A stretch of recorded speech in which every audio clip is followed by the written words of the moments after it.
A lot of people hear grace and they think that, well, all I got to do is believe. They say all I got to do is believe and everything should be good. I want to give you guys clarity because there's nothing like being a born-again Christian, having all of these abilities, all of these powers, and you not know how to use them with precision. Christ is become of no effect unto you, whosoever of you are justified by the law. Man, I would hate to be in a position where I go to the doctor, they tell me I've got some type of crazy disease like cancer or something like that, and Christ is of no effect unto me. There are two types of works. There's the works of the law, and there's the works of faith. The works of the law, if we're talking about systems, what system would the works of the law be under?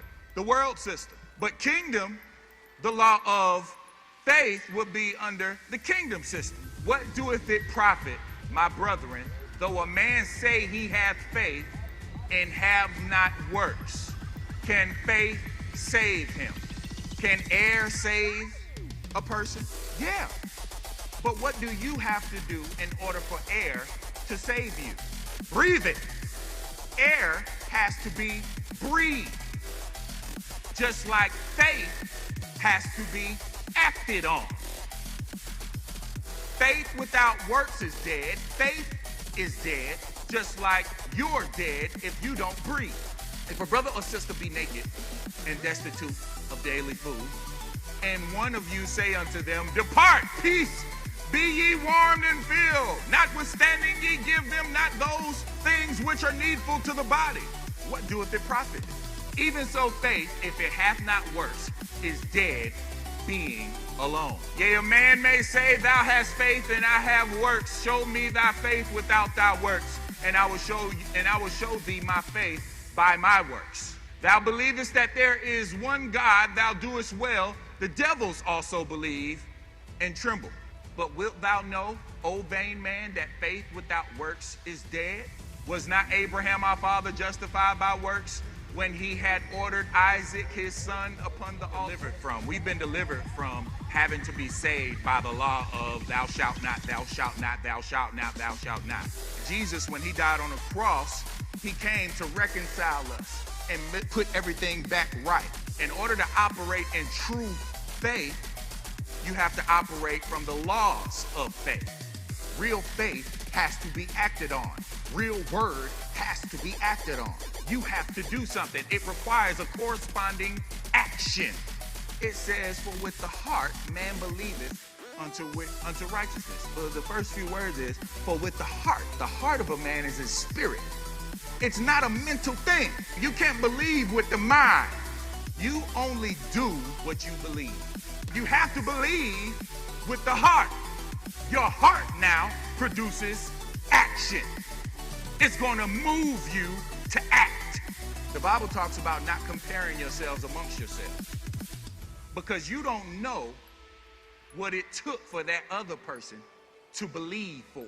You see, what may have made it into their heart and they believed God for, that may not be something that's birthed into your heart. So when you're watching them and their success and things happening in their lives, you're doing it, but what was birthed in their heart isn't birthed in your heart. Seek ye first the kingdom of God, and what? All these things will be added unto you. But you can't be about the things. You got to love God. What are you birthing in your heart? I can tell from what's coming out of your mouth what's in your heart. Only God can see the heart, but true faith can be seen. So I'm not telling you what's in your heart, but I can get a pretty good idea because there's something that we call fruit. Now, I'm almost certain Isaac has done a couple of sacrifices, right? He's looking like, where's the sheep? Pop, you want me to go try and find a sheep? No, we good. This is how much Abraham believed it. He told his disciples, he said, me and the boy are going up here to do a sacrifice and we'll return. And even Isaac's faith was where it needed to be, to the point where he got on that altar. That was his action. How many have ever had a friend that has got involved in cutting? The only way for a seed to get into your mind and get down into your heart is through your eyes and through your ears. What are you watching? What are you paying attention to? You got to understand that Satan is a perverter. If you as Christians don't know, that you have to take the word and you have to become what the word is saying. How do I become? You got to put it down in your heart. And once it gets down into your heart, it can't just be a head belief. It can't just be head knowledge. It has to be heart knowledge. It has to be heart belief. It has to get down into the heart of a man. What are you allowing? Your heart is like a garden. The spirit of you is like a garden. God took the Garden of Eden out of earth and put it back in earth through you. What are you planting in your garden?